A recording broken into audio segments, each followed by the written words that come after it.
How's it going, my Toronto people? Dr. Slacking, the Slacking Doctor, back with week 5? Week 5, I think, or week 4, week 5, I think, of the PGBL, and this is the team builder for your Boland Bovines, tripping over my words, as we take on TheKillerNacho and his Miami Dolphiones. Now, I have watched a lot of this guy's battles this season. Really, really good content creator. Definitely go and check him out. There's a lot of Wi-Fi battles and stuff. Just from the sheer quantity of Wi-Fi battles he does, I knew this is a player that knew what he was doing. You can't play that volume of games without learning stuff, right? And has had a pretty impressive start to the season, is in the other division to us. So in terms of how much this game means for the Boland Bovines, not too much, if I'm honest, because I feel like as long as we win our in-division games, our out-of-division or out-of-conference games, however you want to word it, are a little bit less essential, in my opinion. But anyway, yeah, this is going to be a tough game still. Definitely one that I was looking forward to playing, having watched his videos this season and really enjoyed them. So, huge shout out to Aquarius and Dean, Arctic Foss, who both gave me mocks this week and really highlighted something key in this matchup. I am going to try and break down this team builder as best I can. I want to give a huge shout out to Mid Pokémaster, who commented last week saying he would have preferred the longer time on the team builder. I feel like I try and rush through these to get them as close to 10 minutes as possible. But I want to know your opinions, because Mid gave me his last week, and I really want to know your guys' opinions. Part of me thinks that if you bother to watch the team builder, then you probably want to hear more detail, because if you just wanted a quick team breakdown, you'd probably watch the team preview part of the actual game, because I always do a quick team preview analysis at the team preview screen of the battle on the replay. So there's a part of me that thinks maybe actually if you're here for these, you wouldn't mind longer team builders because you're here for the detail. But there's another part of me that thinks that might not be true. You enjoy the 10-minute breakdown, but like a 20 minutes would just be too much of your time each week to give up to watch this. Both of which are completely valid responses. I just want to know what you guys want. I'm happy with both styles. I can do a much longer team breakdown, much more detailed, or I can do a brief, quicker paced one.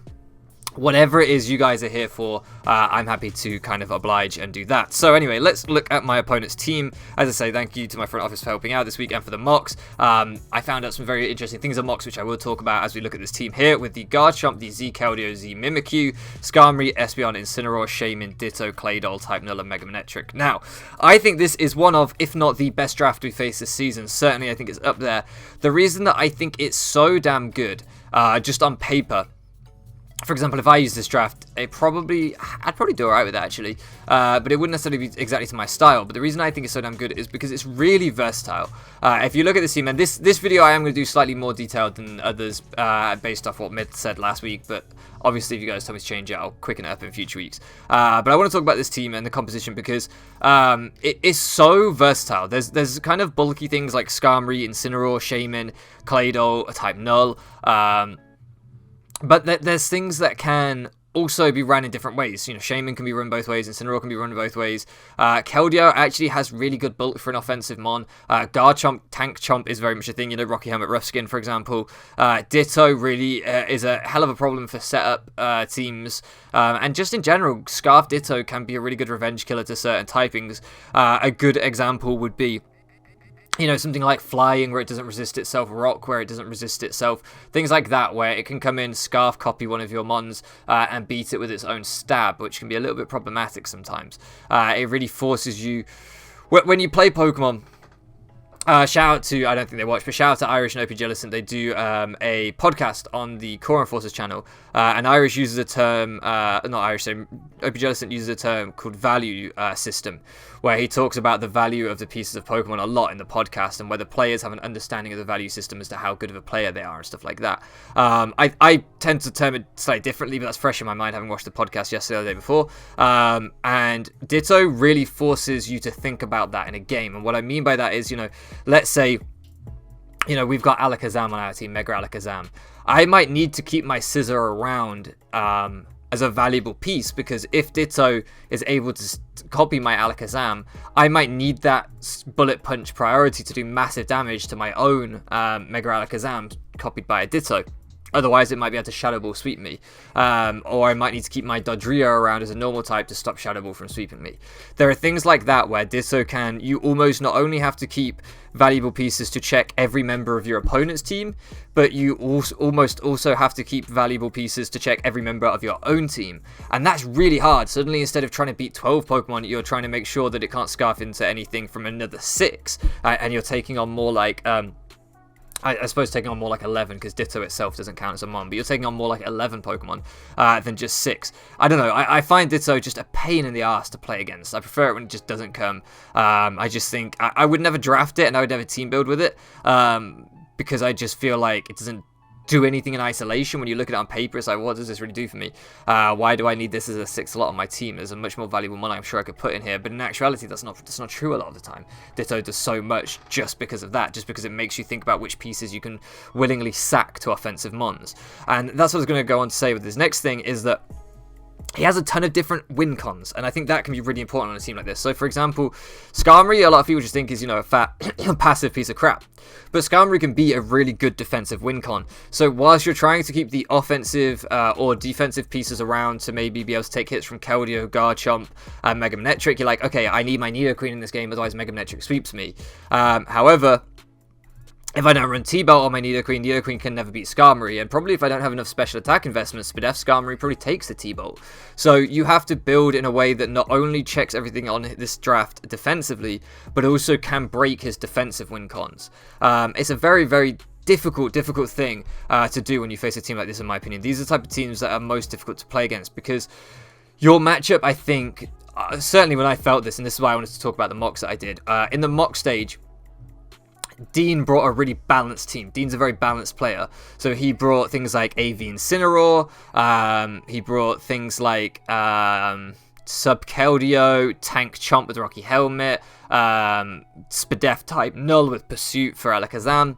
Things like that, right? That are fairly like bulky, a fairly bulky balanced playstyle. Shaman, Mega Manectric, and then I played Aquarius, who is just offense, way more offensive in personality and playstyle. No, I'm joking, of course. And brought like Assault Vest Espeon, Z Mimikyu, and things like that were much more like, I'm going to bring this in hard on, I'm going to bring Espeon hard in on Nidoqueen, even if you predict and go for a Sludge Wave.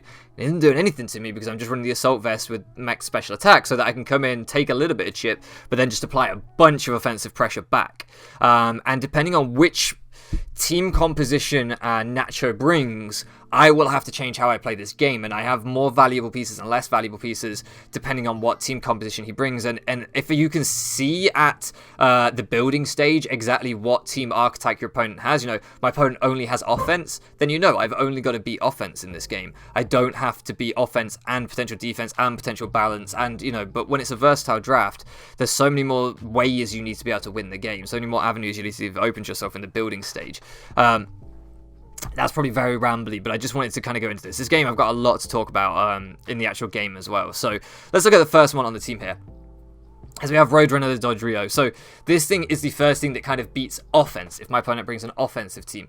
With the Sharp Beak on here, we can Oko Mimikyu with Brave Bird once its disguise has been broken. And of course, being a normal type that outspeeds Mimikyu, we can't be swept by Swords Dance plus Shadow Sneak. So this is one of my best offense killers. It speed ties with the Espeon, but I can potentially bluff Scarf. Potentially, I think this thing gets Pursuit, so it could be risky trying to force a switch out if my opponent wants to predict Pursuit. And perhaps I should have ran Pursuit on this. I originally had Baton Pass on this, and also Double Edge, I think. But last minute, I had some problems with genning with Baton Pass, and I thought about it, and I was like, you know what? I don't even want to run Baton Pass. I want to run just Jump Kick Knockoff. I'm pretty sure that's what I had. But with a little bit more time, this was the last mod that I actually put onto the team because I kept getting swept by Aquarius with their Swords Dance Mimikyu, and I was like, all right, I need a normal type on this team that outspeeds Mimikyu, otherwise I just get hammered by Mimikyu. Mimikyu is actually a really good way of beating offense, and that is my playstyle. So, yeah, Mimikyu was a problem. So, especially if certain other pieces were baited out earlier in the game. So, yeah, I probably, with a bit more time, if this thing does get Pursuit, which I believe it does, I probably would have ran Pursuit on this. But regardless, it never breaks through Skarmory, and it never breaks through Manectric, and this is exactly what I'm talking about. It does break through Manectric eventually, but it doesn't do much to Manectric if I'm Brave Birding. Incineroar can also come in if it's a Berry set and take it. Garchomp if it's Tank Chomp with Rocky Helmet. So, there's a number of things that can be really annoying for this set, but potentially knocking off Ditto's Choice Scarf, potentially knocking off Incineroar's Assault Vest / Berry, potentially knocking off Espeon's Assault Vest, potentially knocking it off Mimikyu's item if it's not running Z, Keldio's Scarf if it's going to be Scarfed or something like that. I'll get into that a little bit later. And potentially knocking off Garchomp's, Scarf or Rocky Helmet or whatever as well. These things could all be really, really useful. So I do feel like knockoff is really, really handy here, but Jump Kick, if you look at his team, I don't know why I threw Jump Kick on there, frankly. It was just, alright, I don't want Baton Pass, let me just throw Jump Kick on, I think. Bit rushed prep by me there. This is definitely not my favourite build of the season by any means. Moving on to the second mod, but as I say, this is pivotal for Mimikyu and Keldeo as well, of course. As a revenge killer, Keldeo, with this team composition, you're going to see, does kind of claim a kill against my team if he brings it. So yeah, revenge killer to Keldeo, revenge killer to Mimikyu. These things are really, really important, and I needed a good one, and Roadrunner does exactly that. So yeah, still, hopefully Dodrio can do work. Moving on to the second one, we have Pedro. Now, this thing goes crazy against his team. Thunderbolt, Heat Wave, Hidden Power, Ice, Roost. This is max speed, max special attack. Very simple set. We will speed tie with Shaman at the very least, was my thinking here. We can basically just pressure everything. We come in on Skarmory all the time, so if he brings balance to defense, we can abuse the hell out of Skarmory. His ground typing Garchomp doesn't OHKO us with... I actually got the wrong item on here. I've got a Rocky Helmet. It should be Charty Berry. My apologies.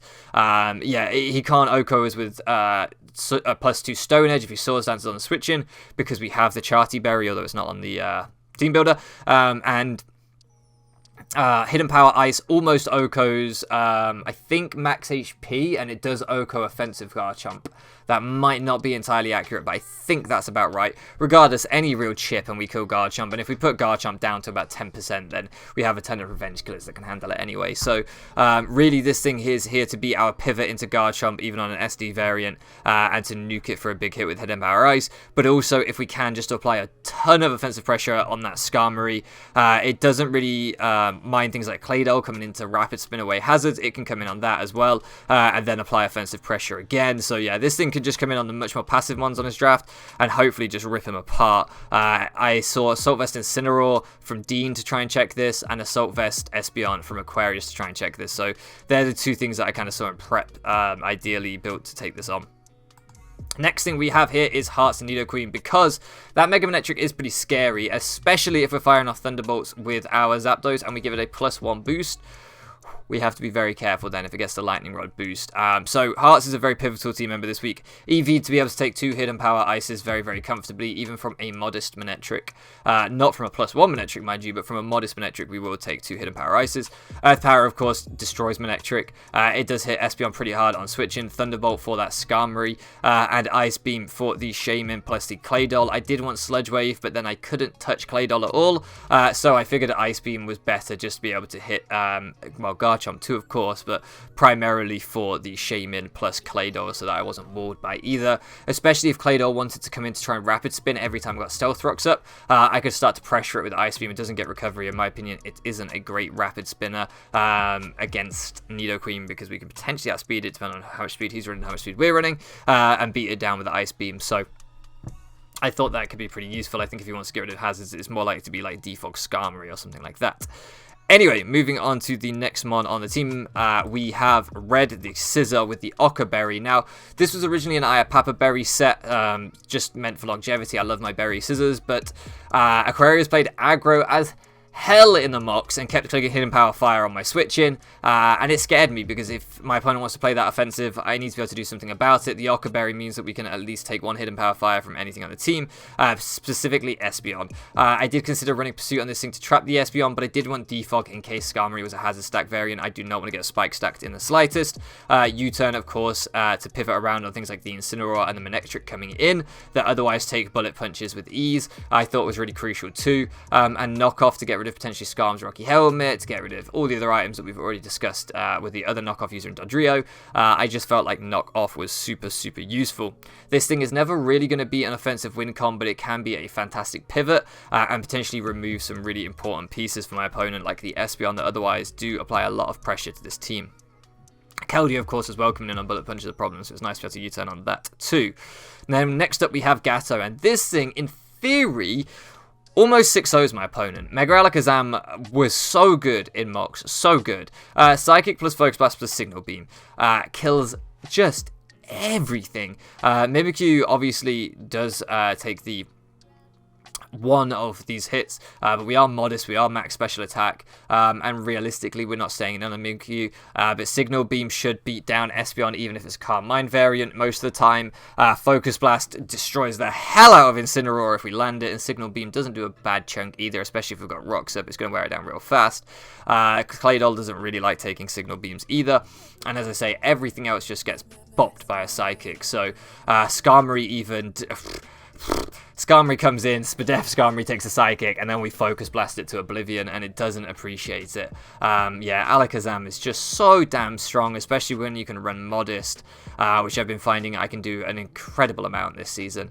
Definitely my favourite mon that we've tested this season. I've just loved Mega Alakazam. Hopefully Gato can do work again here. Good revenge killer to Keldeo, barring Scarf Keldeo. But this is one crucial thing that I've been waiting to this point to mention. If Keldeo comes, which I'm not convinced it will, it did come in both of my mocks, but if it does come, I feel like it will never be choice, because we do have Jellicent, and Jellicent just walls the hell out of Keldeo. Ghost plus Water Immunity, so like Water Absorb, so it has Fighting and Water Immunity, means both of Keldeo's stabs are completely non-existent against Jellicent, and it doesn't have any coverage. That's what Keldeo is famous for, right? Having no coverage. So I feel like it'll have to be like Hidden Power Electric or something, which will bounce off Jellicent. So I really feel like if Keldeo comes, it can't be choiced, which means that Alakazam is a really good revenge killer to Keldeo as well if it does come.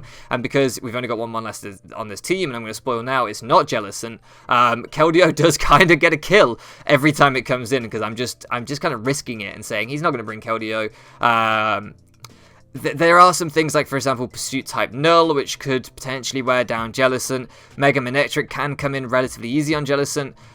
So my opponent might feel Mimikyu to some extent can try and set up on Jellicent, although it doesn't like Will-O-Wisp.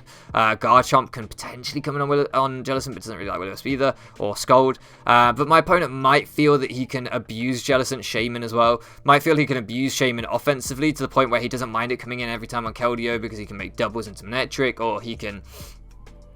just make hard switches into Manectric or whatever, I don't know. But if that's the case, then I feel like Alakazam is a phenomenal revenge killer. It may come down to whether we stay in on a Mimikyu in a kind of 50-50 situation on like an SD, we might have to break its disguise, or Shadow Sneak, we might have to make some calls like that. But in general, I just think this thing can go crazy against my opponent's team. Also really useful for taking out some of my own mons that could potentially get copied by the Ditto too, depending on what they lock into. And crucially, Signal Beam on here shouldn't be able to get through things. I haven't discussed that probably enough in terms of Ditto copying me. Signal Beam shouldn't be able to get through things like the Scizor or the Dodrio. In fact, nothing really should be able to get through the Scizor bar and the Focus Blast. What else do we have on the team?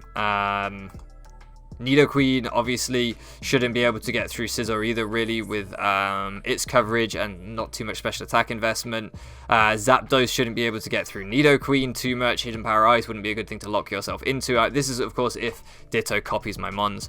And Dodrio shouldn't be able to get through Zapdos. So you can see here I kind of have a check to everything on my own team as well.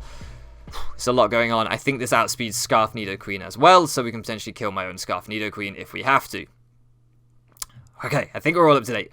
Moving on to the final mon on the team, we have Shampoo, and you may see that item, which I have not seen in like big like this. I've only seen it tiny on Showdown, and seeing it in big looks awesome. And if you're thinking, what is that item? What is going on there? It looks like a bomb. Like what? It's the Adrenaline Orb. I didn't know the Adrenaline Orb had a little face on it. I knew it was a little blue like orb, but I didn't know it had a little face. I love it. I love my favorite looking item in the game. I think I absolutely love its little face. This is Adrenaline Orb Breloom. Pretty spicy, pretty spicy. I did originally have, or I did what's the word I'm looking for? I did experiment with Adrenaline Orb Zapdos as well in box, but to no real avail. This set changed quite a lot. It was originally like a max HP, max attack set type thing, and it changed to a max speed, max attack set. The original idea was just to spore something, sword stance up, and then try and sweep his team with Mach Punch, because his fighting resists in like Espeon and Claydol aren't particularly good, and Claydol specifically can get bullet punched down, but Espeon isn't very physically bulky, so I really felt like this thing could just go crazy against his team in the late game. However, I did find that things like Mimikyu were a real pain, especially with it being faster, and even Keldeo to some extent being naturally relatively bulky. But with the Adrenaline Orb, if my opponent wants to use Incineroar or Mega Manectric to be an Intimidate pivot into this thing becomes a real sweeper against my opponent's team, because Bullet Seed just goes off. We can potentially spore the Skarmory, which is the one thing that could really be a problem, and once that thing's to sleep, we can just Swords Dance up on it and then break it down. Hopefully we'll break it down with the rest of the team anyway. We do have to really pressure the Skarmory, we do have to really pressure the Shaman, but I feel like we can do that, and I feel like those are mons that come into the early to mid game anyway. Skarmory isn't a mon that, in team composition, Skarmory is a mon that gets hazards up and that pivots in on things. So Skarmory, when you're looking to break through an opponent's team, Skarmory isn't a mon that you often have to worry about staying in the back at all times. To give you a counter example, if you were building for my team and you said, alright, I can win this game as long as Mega Alakazam dies. Well, Mega Alakazam could easily be my 6th mon. It could never hit the field until the very end, when it just wanted to clean up the rest of the pieces. So then you have to work really hard to find a way to bait Mega Alakazam in, potentially Pursuit Trap it, whatever. With something like Skarmory, things like Scissor, things like Nidoqueen, things like Dodgerio, they are going to bait Skarmory in very, very early and potentially knock it off, get rid of its leftovers, potentially wear it down, U-turn out, bring in Zapdos to apply pressure. So it's one of those mons that you know more readily you can pressure in a game, depending on how it works. It just depends on what your checks are and how you have to beat them, how you build your team. But I really feel like Shampoo can do work in this game. It does rely really as a sweeper on getting that Adrenaline Orb procced, but the idea is hopefully we can force something out, scare something out, fearing a Mach Punch. Let's say a low health type, or let's say a type Null that still wanted to be kept around for Mega Alakazam, for example. As he it just switches out, fearing the Mach Punch, we get a Sword Stance up. He might go into, say, Manectric just to sack it, for example. Then suddenly we're at now +1 speed, +2 attack, or +1 attack. Similarly, he might go into something else first to sack it. We kill that. He brings in the Manectric hard to try and get the Intimidate once we're at +2 already, and then we can sweep his team. So yeah, this is a good way of getting +1/+1, essentially a Dragon Dance Breloom, and hopefully that can put in work. It did put in work in the mocks and looked like a pretty effective set, so hopefully it can do the same here. Right, that was definitely a hell of a lot longer team builder than before. Let me know what you thought of this style of team builder. Let me know if you enjoyed this much more detailed kind of analysis. I will try and record them closer to when I actually build the team and do the mocks and stuff in future, so that everything's a bit fresher. It's been over a week since I built this team, so I'm having to drudge things up from the back of my brain a little bit. But yeah, if you guys like this kind of video, I will work harder to improve at this kind of more analytic team builder. Just let me know what you guys want to see. If you'd rather see the highlights, or if you'd rather see the extended breakdown, just let me know in the comments down below. Regardless, I hope you're looking forward to the battle tomorrow. It is a really, really good one. I've got a lot to talk about in it, so I hope you guys are excited for that. Thank you so much for loafing around with me, and I'll catch you again next time.